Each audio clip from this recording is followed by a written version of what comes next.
It's been almost a year since I bought my 2018 Honda Goldwing Tour, and I rode the bike back from Shawnee Honda, and just about 3 days after that, I put out my first video, my first impressions video of the 2018 Honda Goldwing.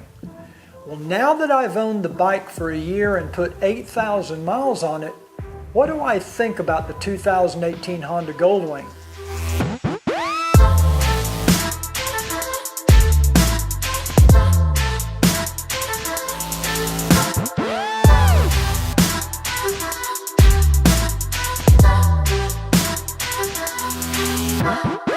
You know, when I bought this bike, I said I was going to give it a year. I was going to ride it for a year, and then I was going to decide, do I want to keep this bike or do I want to go back to the 2017 model?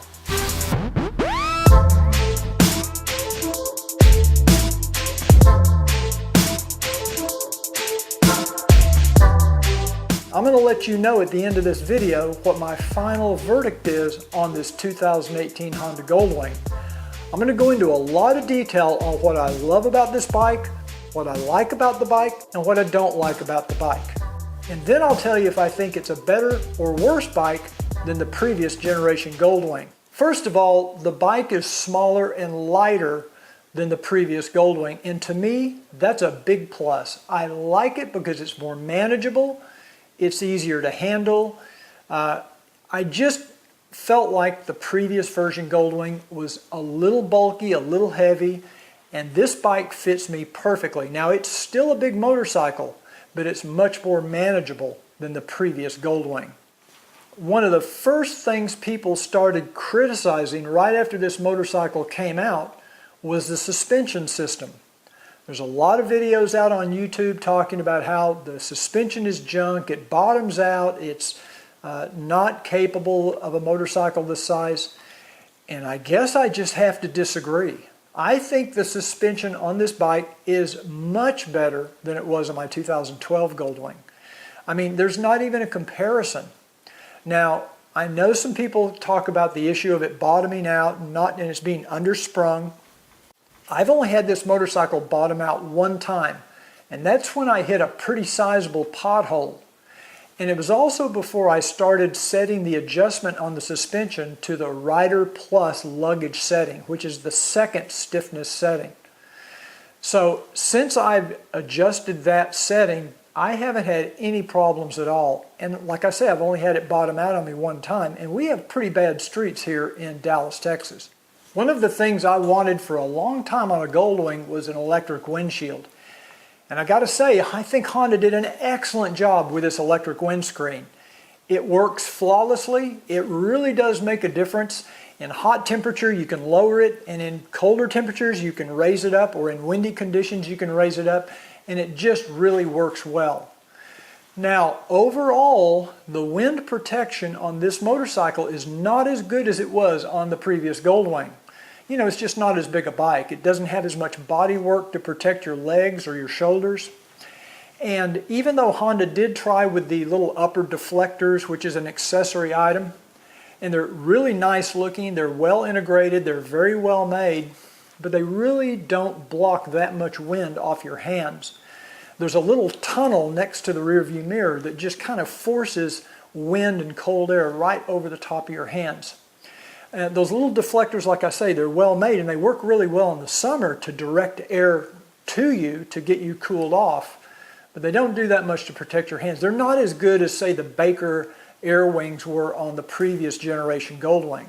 Now, one of the things that's really helped on this bike is I added the F4 Customs +4 windshield, which is 4 inches taller than the stock windshield and about 2 inches wider. And at 6'2" and 180 pounds, that really does make a huge difference in keeping some of the wind off my shoulders and off my head. So that's been a great addition. They also make a 20-inch recurve model. You might want to look at my video where I review the F4 Customs windshields. I've been very pleased with that as an additional item for this Goldwing, this 2018 Plus Goldwing. One area where Honda really seems to always get it right is on the engines. And this engine is powerful, It's smooth. It's got great fuel delivery and power delivery. Now, I wouldn't say it's as smooth as the previous GL 1800 engine, because when I'm at a stop at idle, I will get a little vibration through the hand grips, and you won't get that little nickel to stand up on its end on this engine like you did on the previous engine. That engine was just rock solid smooth. But when it comes to smooth power delivery, I think this engine has it beat, has the previous version beat. They've really done a great job with the ECM, with the programming and the fuel mapping. You don't have that low speed stumble that you had on the 2012 and up models. That was a real irritating thing for a lot of people. This bike, power delivery is perfect. Couldn't be better. Now, I have the DCT model, and I wasn't sure when I first got the bike how I was going to like the DCT, but I was intrigued by it, and the more I've lived with it, the more I like it. You know, you have the option of having shift automatically, or you can go into manual mode, which is actually very cool. But I ride most of the time in the econ mode, just when I'm going around town. Tour mode is the default setting. The sport mode is a little too rowdy for me. Man, it is like a sport bike when you put it in sport mode. And the rain mode is okay when the roads are wet. I actually think econ mode works fine in the rain as well. So I give the DCT transmission a big thumbs up. And like I said earlier, in manual mode, it's just crazy. When you're riding in the twisties, when I went to the Tail of the Dragon last year, man, that's the way to do it. Just use the little paddle shifters on the left hand controls, and this thing shifts so quick and so smooth and so sure. I mean, it's just amazing. So DCT transmission gets a big thumbs up from me. Another thing that I absolutely love about this Goldwing, and it gets a huge thumbs up, and that's on fuel economy. You know, this bike gets about a 17% better fuel mileage than I was getting on my 2012 Goldwing. On my 2012, I was averaging about 35 miles to the gallon. That's in town and highway riding combined. On this bike, after a year, I'm averaging over 41 miles to the gallon. That's about a 17% increase, and that's pretty impressive when you think about it. And interestingly, the biggest gain comes in round town driving, not on the highway. I don't actually notice a huge difference between this bike on the highway as far as mileage and my 2012 Goldwing. But commuting around town, it really does get good mileage. Now, I still have a lot more to cover on the 2018 Goldwing. I haven't even gotten to the part about the seat and the trunk and the saddlebags, but I'm getting to it. And I just want to take a second and remind you that if you like this video, if you want to see more videos like it, please take a second to click that little subscribe button down below. And if you click on the little bell icon, YouTube will remind you when I put out a new video. Don't forget to share this video with your friends. Share it on Facebook, share it on Instagram, share it on Twitter, just share it everywhere. Now let's talk a little bit about the audio and the navigation system. First thing about the audio system, I'm going to say it's kind of a wash. There's good and there's bad. On the good side, the XM radio works very well, very clear reception. The Bluetooth connectivity with the headsets has been flawless on mine. It's a little tricky getting the headset programmed with the bike, getting it paired. But once you get it paired, it seems to be very solid. Now, Honda's come out with a couple of updates to the navigation and audio system. The first update didn't do much good for me. In fact, it actually was worse. But this new 2019 audio navigation update actually resolved some issues with iPhone. It resolved issues in the navigation system, and I believe with CB radios, which I do not have. But I know that after the first update, I noticed my volume levels had dropped quite a bit. I had to go up to 17 or 18 on the little scale to even be able to hear through the headset. Now I'm back to where I can hear everything at 12 or 13. So they've obviously addressed that issue. The navigation system, my first impression a year ago was that it was junk. It's still junk. It's no good for touring. It's not up to the other quality of this bike. And I know that some of you don't care about navigation. You think that a GPS is a waste of money anyway. But for those of us who do like a GPS and we like to program our routes and do long distance tours over multiple days, this system just doesn't have what it takes. I don't know what else to say. That's all I'm going to say. I'm not going to dwell on it. I actually installed a Garmin 595 LM on the left handlebar just because I needed a good GPS that I could rely on. And so you shouldn't have to do that on a $30,000 motorcycle that has a navigation system. But I did, and I'm happy with the Garmin system. The AM and FM reception are really bad on this bike, much worse than the previous model. I don't know why. I don't know if it's an antenna issue. I'm not sure what it is. But you just do not get good, clear reception on AM, FM. And I also get some interference, like when I'm listening to AM or FM and I turn on the turn signal, I can hear a little beeping or clicking in the background. So there's some sort of interference happening that probably needs to be addressed either in the aftermarket or by Honda. Of course, I don't have an iPhone, and this bike comes with Apple CarPlay, which is really for the iPhone. I have an Android, and there's very little support for the Android on this motorcycle, and that's a shame. I wish it had Android Auto, or at least better integration where you could dial numbers while you're riding from your Android phone. And it's just not a very elegant solution. So I wish Honda would pay more attention to that. That's one of the things I don't like about the bike, is that it doesn't work well or integrate well with an Android phone. Now, a lot of people have complained about the rear view mirrors because they are smaller than the previous Goldwing, and I guess I've just adapted. I'm used to them. They're big enough. They're bigger than most motorcycles. They are rock solid. They do not vibrate at all, no matter what gear you're in or how fast you're going. The mirrors are just super solid, very clear images. So I actually like the rear view mirrors. I don't think it's a negative at all. Now, when it comes to the paint and the fit and the finish of this motorcycle, when I first took delivery of the motorcycle up in Oklahoma, before I ever left the dealership, I noticed some marring on the paint, mostly on the saddlebag covers and a little bit on the rear fender area. I pointed it out to the sales manager. He filed a claim with Honda, and Honda actually did replace one of my saddlebag covers under warranty. A lot of people noticed they were having the same issue with the 2018 Goldwings. I'm not sure if it's been addressed in the 2019s yet, but if you're buying a new Goldwing, make sure you go over it with a fine-tooth comb before you take delivery, because if there is a warranty claim on paint, it has to be done within the first 30 days of ownership, just so you know.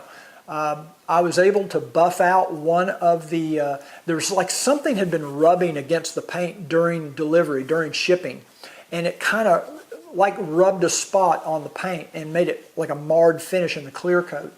My brother and I were able to buff out one of them pretty successfully, very successfully, and the other part simply couldn't be buffed out and had to be replaced, but Honda did replace it under warranty. Now, I have the pearl white. I absolutely love this color. I think the quality and the visual appeal of the paint is as good as I've seen on any motorcycle. It's absolutely beautiful. Yes, there is a little bit of orange peel, but it really, in the sunlight, this bike just sparkles. And actually, every paint I've seen, every color I've seen on the 2018, 2019s have been the same way. They're really just beautiful paint finishes. Now, the fit leaves a little bit to be desired in some areas, and I know I'm nitpicking right now. I realize that, but for example, the right-hand pocket door on my motorcycle, and I've seen this on others as well, when you close it, it's not level, it's not flush. It kind of sticks up on one end, and it just doesn't look right. The fuel lid on the top shelter is not flush with the rest of the top shelter. There's a place on the trunk where there's a little cowling underneath that doesn't, there's an edge there. It just doesn't look right. So there are some fit and finish issues with the 2018-2019 Goldwing. but I am probably being a little bit too nitpicky on that. Now this motorcycle has LED lighting all the way around. So it's got LED headlights, brake lights, tail lights, and overall they're pretty good. I would say I'd give it a thumbs up in general. From a visibility down the road perspective, they're not quite as good as my old 2007 Goldwing. 2012 was not quite as good as the 2007 because they blacked out the surround around the headlights, and that kind of cut down on the refractive lighting. But these lights are good. I'm not a big fan of LED lights for headlights because I just don't think they throw the light the same as halogen lights or HID lights. But these are pretty good for LEDs. They're okay. And from a visibility standpoint to oncoming traffic, during the daytime, you can hardly see this bike coming if you have the low beams on. If you have the high beams on, the bike is visible to oncoming traffic. So it's a good idea to probably install the LED fog lights because that does make you more visible to oncoming traffic. And I have installed LED fog lights and I'm very happy with them. Now I'm not finished. I'm still got to talk about the engine drone, the trunk, the saddlebags, the seat. Lots of stuff coming up, but I want to take a second to let you know that this video is being sponsored by my 2018 Plus Honda Goldwing maintenance videos, which are available on Vimeo.com. These videos are available on demand in streaming full HD, or you can download them to your computer or your device for viewing offline. Now, there's 39 videos in the set currently. We're adding new videos all the time, but I'm going to show you how I work on my 2018 Goldwing so that you can do things like change your own oil, change your brake pads, your brake fluid, your coolant, all the stuff that you would normally pay a dealer hundreds or thousands of dollars to do. So check out my 2018 Plus Honda Goldwing maintenance videos. I'll put the link in the description down below, and I'll put the web address. Just go to my website, cruisemansgarage.com, for more information. Now, I remember when I first got the bike and rode it back, I noticed this drone coming from the engine at about 65 to 75 miles an hour. It's really noticeable. And I think when you're a new owner of this bike, you notice it. I'm used to it now. I don't even notice it. So it's another one of those things I've kind of adapted to. It's not so bad that it interferes with the audio system or talking on the phone or anything like that. So I don't think the engine drone's a big issue. It's something that Honda, maybe they're going to address it by retuning the mufflers or the exhaust system. But I think it's something you get used to. And the engine actually has a pretty nice little growl to it when you get on the bike. So I'm not saying that the engine drone's a big negative one way or the other. Now, in my first impressions video, I talked about the seat, and at that time I'd only had the bike 3 days, and I said that the jury was still out on how comfortable this seat is on the 2018 Plus Goldwing. Well, the good news is the jury is back. The bad news is the verdict is guilty. The seat is horrible. This is one of the most uncomfortable seats I've ever sat on a touring bike. Big thumbs down to Honda on the seat. There's just simply not enough padding. I could maybe go an hour on this seat before I had to get off the bike, stretch my legs, bend over, do some things just to get some blood flowing. It was that uncomfortable. Now, I drove my bike down to Bryan College Station and had John at Bike Solutions do the Wing Soft upgrade to this seat, and it's one of the best things I've had done to the bike so far. I can now easily go 2 hours or more without having to get off the bike. I usually only ride 2 hours at a time anyway, so it's no big deal. But I highly recommend that you check out that Wing Soft upgrade to your motorcycle seat if you get a 2018-2019 Goldwing. It's very cost effective and it makes a huge difference in the comfort of the motorcycle. Now, I also added a Utopia backrest. I was not a big fan of the Honda OEM backrest because I thought it looked kind of cheap and thin and not very comfortable. But the Utopia is thick, it's plush, very similar if not identical to what they had on the previous Goldwing. And I mean, it's easy to install. I've been very happy with the Utopia backrest. Okay, let's talk about the trunk space because this is another thumbs down. This is something where Honda really kind of messed up. If they had just added a ½ an inch to the depth, the height, the length of the trunk, they'd have solved the problem. You know, the first time I tried to get 2 helmets in this motorcycle, there's no way 2 helmets were going in this bike. But that's because I was trying to put them in the trunk the way I did on my previous Goldwing, and they simply won't go. I did finally learn that if you turn one on the side or turn them on their side, there is a way to fit 2 helmets in this motorcycle. Now I have a medium, I think it's a medium or a large, I'm not sure, full face helmet. It's actually a large. And my girlfriend has a 3/4 inch, I think hers is a medium. And I can get both of those in the trunk. It's not easy, but I can do it. So trunk space, an issue. Saddlebags, not so much. I've kind of adapted to the size of the saddlebags, and I'm a solo rider 99% of the time, so I can carry everything I need on this motorcycle for a 4-day trip, no problem. If I need to be gone a little longer, I could put a bag on the back seat, or if I'm going to be gone for 2 weeks or more, I'll just pull my trailer. So I added a Rivco trailer hitch, which I'm very happy with. I pull my Bushtec trailer. I got all the room in the world in there. I've adapted to the smaller trunk and the smaller saddlebags. It's the price you have to pay to have the smaller, more nimble, more manageable size of the motorcycle. And I really don't think it's as big a negative as I thought it was the week after I had the bike. So I've adapted.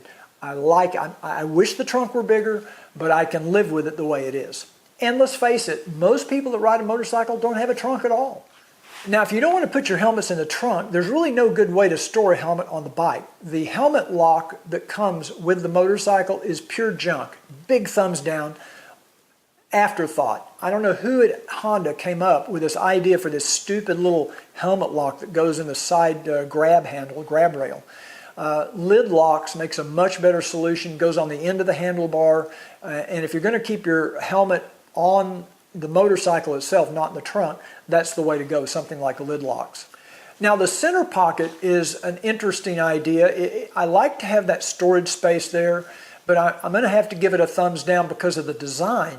The latch mechanism is poorly designed. They need to redo it. It needs to have a lock because this is the location where the USB cable is for your telephone. So if you want to charge your cell phone, you keep it in that center pocket. Somebody in the aftermarket or Honda themselves need to come up with a locking mechanism for that center pocket door. Now, as you know, I do maintenance videos for the Goldwing. And how is this bike to work on? Well, it's a mixed bag. Some things are much easier than they were on the previous Goldwing, believe it or not. Some things much more difficult. Things like changing your oil now on a DCT transmission, you got 3 drain bolts instead of 1. You have 2 filters to be concerned about instead of 1. I have a friend that paid $235 at the Honda dealer just to get an oil changed on a DCT. That's outrageous. Over $100 in labor for an oil change. So this is a bike you're probably going to want to figure out how to work on yourself because labor is going to be very expensive. Now, things like getting to the air filter. If you think getting to the air filter on the 2001 to 2017 Goldwing was a pain, wait till you do it on this bike. You just won't believe the body parts that have to come off and what you have to do to get to the air filter. Honda basically, the engineers took an air filter and they said, let's figure out how to build a motorcycle around this. And that's what they did. So they just started stacking layer on layer on layer on top of this air filter, and that's basically, you got to take all that off to get to it. It's doable, but it's a pain. Now when it comes time to working on things like the brakes, it's much easier than it was on the previous Goldwing. Brake fluids are easier. A lot of things are actually easier to work on this bike. Removing or replacing a windshield is a piece of cake. It's 4 bolts and the windshield's off. You put the 4 bolts back on, you're ready to go. So it's kind of a mixed bag, but it's definitely a motorcycle that you're going to want some help with videos, training, or the Honda service manual, things like that. You don't want to just strike out on your own and start working on this thing unless you really know what you're doing. So what is the final verdict? After a year and 8,000 miles, if I had the opportunity, would I, and I get this question all the time, would I go back to my 2012 if I could hit the rewind and go back and never buy this 2018 Goldwing? Would I be happier with the previous generation Goldwing or this Goldwing? And it's not even a question. This is a better motorcycle overall than my 2012 Goldwing. I like it better. I like the looks of it better. I like the Bluetooth communications. I like the electronics. I love the dash. I love all of the electronic computers. The hand controls and the console controls are as nice as I've seen on any motorcycle anywhere in the world. I love the paint finish. I like the way it handles. I love the power delivery. I think overall this is a better bike for me, and that's important for me, not for everyone, but for me. I prefer the 2018-2019 Goldwing, the 6th generation Goldwing, to the 5th generation Goldwing. It just fits me. It's like the Goldilocks thing. You know, one bike's too big, one bike's too small, one bike's just right. This bike is just right for me. So that's my verdict. After 1 year and 8,000 miles, I am in love with the 2018 Goldwing Tour.